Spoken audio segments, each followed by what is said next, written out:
odds of an economic hard landing, 29% smaller tax refunds, and $150,000 income to be lower middle class. Hi, it's Edward, back with another video. Please take a moment to click the thumbs up button below and consider subscribing to the channel. Please also share this video with your friends. Thank you for your support.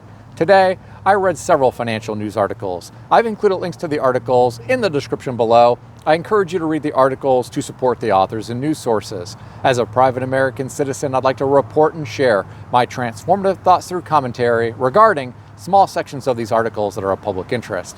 Today, I read an article on Yahoo Finance put out by Business Insider and written by Aruni Sani titled, "A Soft Landing is Now Most Unlikely Scenario for the U.S., Apollo's Chief Economist Says." The author of this article referenced Apollo Global Management's chief economist, Torsten Slok, as saying, and I'll quote, "I think there's now a higher than 50% chance that we either have a hard landing or no landing." In other words, the fragile soft landing is really now almost the most unlikely scenario. Well, my friends, I think a hard landing is certainly a possibility as well. I'm not saying it is guaranteed, but it is certainly a possibility. Here's what I found to be most interesting. The author said it is worth noting that Torsten Slok was previously a soft landing champion, but he's changed his mind as new economic data continues to roll out. I have to wonder how many other economists will change their mind as we progress through 2024. A lot of people have been cheerleaders and believe the Fed has figured out how to avoid a recession and the good times are going to roll forever. At times, I simply worry there is too much optimism. You might be wondering, why has Torsten Slok changed his mind regarding a soft landing? He believes there are lagging effects of the Fed's rate hikes, which are slowing down consumers, firms, and bank lending. He also said high interest rates have made borrowing money a lot more expensive, which is crippling pockets of the financial system, such as the commercial real estate market. Well, my friends, this frustrates me a bit because in my opinion, we are in a more normal interest rate environment right now. Consumers, businesses, and some banks are freaking out because of our current interest rate environment.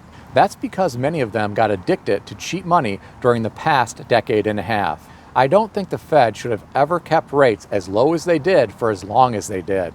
It allowed for a lot of potential asset bubbles to be created. I started buying up rental properties back in the very early 2000s, and I was able to run a very successful business during that interest rate environment without any problems at all. If businesses and financial institutions are struggling in this more normal interest rate environment that we are in now, perhaps they shouldn't be in business anymore. The fact of the matter is, artificially low interest rates allowed for a lot of zombie companies to survive for far too long. If we do experience a hard landing, I suspect we will be reading about a lot of these companies going bust in the future. Now, a hard landing could certainly be averted.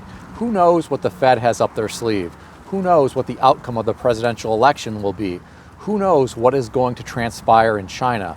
There is a lot going on over there with the stock market and their commercial real estate market. There are a lot of moving pieces and no one has a crystal ball. If anyone tells you with certainty what is going to happen, I would be very skeptical. What do you think? Share your thoughts in the comment section below. I read another interesting article today. This article was on CNBC.com, written by Kate Dorr, CFP, and titled, "The Average Tax Refund is Almost 29% Lower This Tax Season, According to Early IRS Data." According to the author, tax season is in full swing, and the IRS has issued more than 2.6 million refunds worth about $3.65 billion as of February 2nd. So far, the average refund is $1,395, compared with $1,963 1 year ago, which is roughly 29% smaller. The author went on to discuss how this is preliminary data and we may not be comparing apples to apples between this year and last year, since the 2024 tax season kicked off on January 29th and the average refund is only based on 5 days compared with 12 days from a year ago. Well, my friends, I still found this information to be very interesting. There are a lot of people who wait all year to get their tax refund so they can go on a spending spree. Some people are looking forward to buying new furniture or taking a vacation. If people on average are going to be getting 29% less tax refund money this year compared to last year, imagine the potential implications this could have for the economy. I've always wondered why people even want these big tax refunds.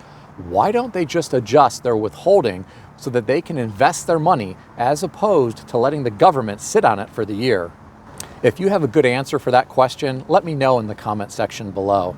There is some good news reported in this story. If your income didn't keep pace with inflation in 2023, you could see a larger refund this season due to IRS inflation adjustments such as higher federal tax brackets, the standard deduction, and more. Well, there you go, my friends, some good news. I am happy to hear that some people will benefit from some of the IRS inflation adjustments. On the topic of inflation, I read an article that will blow your mind today.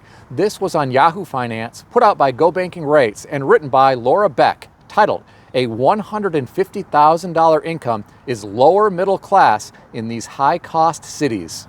The author of this article referenced new research from Go Banking Rates that shows in some major U.S. cities an annual income of $150,000 is only enough to qualify as lower middle class. This is especially pronounced in 2 Northern California cities and Arlington, Virginia. Well, my friends, what has the world come to when $150,000 per year classifies you as lower middle class? Not middle class, lower middle class. These cities include Arlington, Virginia, San Francisco, California, and San Jose, California. In my opinion, this could happen in your city in the not too distant future if inflation continues to run hot. Of course, by the time that happens, $250,000 could possibly classify you as lower middle class in Arlington, Virginia, San Francisco, California, or San Jose, California. When does this madness stop? The author of this article said in these high-cost cities, the price of basics like housing, childcare, and transportation means that middle-class families find themselves stretched thin financially, even on relatively high household incomes. Well, my friends, I don't think this is just limited to these high-cost cities. A lot of people around the country are finding themselves stretched thin financially due to inflation. This is why some people are resorting to credit cards and buy now, pay later loans to maintain their standard of living. What do you think about all this? Share your thoughts in the comment section below. I read an interesting article today about a family that has benefited from inflation over the years. This article was on Yahoo Finance, put out by Fortune, and written by Alina Botros, titled, "A Florida family that bought a fishing cottage for $1 million in the 1980s is selling it for $295 million now that it's a 20-bedroom compound with its own yacht basin."